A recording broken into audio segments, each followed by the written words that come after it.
अनजाने में किए गए पापों से कैसे मिले मुक्ति। हमारे जीवन में कई ऐसे कर्म होते हैं जिनका हमें आभास भी नहीं होता, लेकिन वे पाप की श्रेणी में आ जाते हैं। सांस लेते समय, भोजन पकाते समय, जलाते हुए ईंधन में, यहाँ तक कि अनजाने में की गई किसी भी क्रिया में असंख्य जीवों की मृत्यु हो जाती है। ऐसे में प्रश्न उठता है, क्या इन अनजाने पापों का भी हमें फल भोगना पड़ेगा? और यदि हाँ, तो इनसे मुक्ति का उपाय क्या है? इस जिज्ञासा का समाधान श्रीमद् भागवत के षष्ठम स्कंध में मिलता है, जहां महाराज परीक्षित के प्रश्नों का उत्तर आचार्य शुकदेव जी देते हैं। वे 5 ऐसे उपाय बताते हैं जिनसे मनुष्य अपने अनजाने पापों से मुक्त हो सकता है। आइए इन्हें विस्तार से समझते हैं। महाराज परीक्षित का प्रश्न। महाराज परीक्षित ने शुकदेव जी से पूछा, भगवन, यदि हमसे अनजाने में कोई पाप हो जाए, जैसे कि कोई छोटी चींटी हमारे पैर के नीचे कुचल जाए, सांस के माध्यम से छोटे छोटे जीव मर जाएं, या भोजन पकाते समय लकड़ी के जलने से उसमें बसे जीव नष्ट हो जाएं, तो क्या इन पापों का भी हमें फल भोगना पड़ेगा? यदि हाँ, तो इनसे मुक्ति का क्या उपाय है? शुकदेव जी ने कहा, राजन, अनजाने में हुए पापों से बचने के लिए प्रतिदिन 5 प्रकार के यज्ञ करना आवश्यक है। इन यज्ञों को करने से अनजाने पापों का दोष नहीं लगता और उनके दंड से मुक्ति मिल जाती है। आप जानते हैं ये 5 यज्ञ कौन कौन से हैं? 1. गौग्रास यज्ञ, पहली रोटी गाय के लिए। शुकदेव जी कहते हैं, राजन, जब घर में भोजन पकाया जाए तो पहली रोटी गौ माता के लिए निकाल देनी चाहिए। गाय को अन्न अर्पित करने से कई पुण्य फल प्राप्त होते हैं। गौ माता को अर्पित किया गया भोजन पितरों की तृप्ति का कारण बनता है। ये गृहस्थ धर्म का पालन करने का प्रतीक है। अनजाने में किए गए पापों की क्षमा के लिए यह पहला और महत्वपूर्ण यज्ञ है। गौ सेवा करने से पापों का नाश होता है और घर में सुख समृद्धि बनी रहती है। 2. चींटी यज्ञ, आटे का दान। आचार्य शुकदेव जी ने दूसरा यज्ञ बताया। राजन, प्रतिदिन 10-15 ग्राम आटा चींटियों के लिए वृक्षों की जड़ों में डालना चाहिए। इसका महत्व यह है, चींटियों को आहार देने से कृमि कीट हत्या के दोष से बचा जा सकता है। ये पर्यावरण संतुलन बनाए रखने में सहायक होता है। ये दयालुता और सेवा का प्रतीक है, जो पापों के प्रायश्चित का मार्ग है। छोटी छोटी चींटियां भी परमात्मा की सृष्टि का हिस्सा है।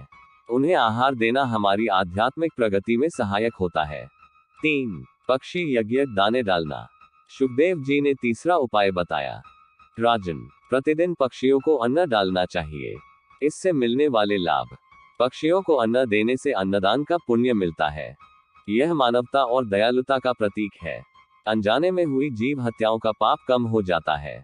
यदि प्रत्येक व्यक्ति अपने घर की छत पर, बगीचे में या किसी खुले स्थान पर पक्षियों के लिए अन्न डाले, तो यह धरती स्वर्ग बन सकती है। 4. मछली यज्ञ, जल जीवों को आहार देना। आचार्य शुकदेव जी ने चौथा यज्ञ बताया। राजन, रोज आटे की गोली बनाकर जलाशय में मछलियों को डालनी चाहिए। इसका महत्व, मछलियों और अन्य जलचर जीवों को भोजन देने से जलचरों की रक्षा होती है।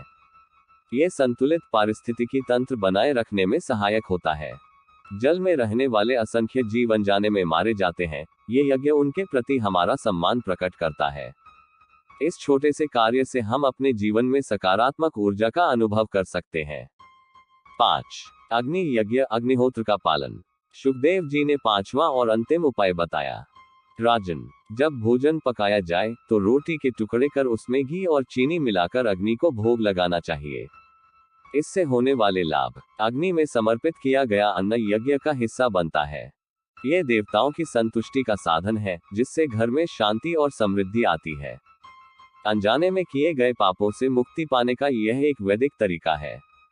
अग्नि को भोजन अर्पित करने से वातावरण शुद्ध होता है, जिससे नकारात्मक शक्तियां दूर होती है। अतिथि सत्कार और भिक्षादान का महत्व। शुकदेव जी आगे कहते हैं, राजन, घर आए अतिथि का सम्मान करना चाहिए। यदि कोई भिखारी आए तो उसे जूठन कभी नहीं देनी चाहिए। इसका कारण यह है, अतिथि ईश्वर का स्वरूप होते हैं, उनका सम्मान करना पुण्यदायी है। भिक्षा में जूठन देना अपमानजनक और पापकारी माना जाता है। ये हमारी संस्कृति और संस्कारों का हिस्सा है। जो व्यक्ति अतिथियों का सम्मान करता है और भिखारियों को शुद्ध भोजन दान करता है, वह अनजाने में हुए पापों से मुक्त हो जाता है। आचार्य शुकदेव जी ने महाराज परीक्षित को जो समाधान बताया, वह आज भी उतना ही प्रासंगिक है। अनजाने में किए गए पापों से बचने के लिए हमें 5 प्रकार के यज्ञ करने चाहिए। गोग्रास, पहली रोटी गाय के लिए। चींटी यज्ञ, आटे का दान चींटियों को। पक्षी यज्ञ, पक्षियों के लिए दाने डालना। मछली यज्ञ, जलचर जीवों के लिए आटे की गोली। अग्नि यज्ञ, अग्नि को भोजन अर्पित करना। इसके अलावा अतिथि सत्कार और शुद्ध भिक्षादान भी अनजाने पापों के प्रभाव को कम करने में सहायक होते हैं। यदि हम इन बातों को अपने जीवन में उतार लें, तो न केवल हमारे पापों का प्रायश्चित होगा, बल्कि हमारे जीवन में सुख, समृद्धि और आध्यात्मिक शांति भी बनी रहेगी।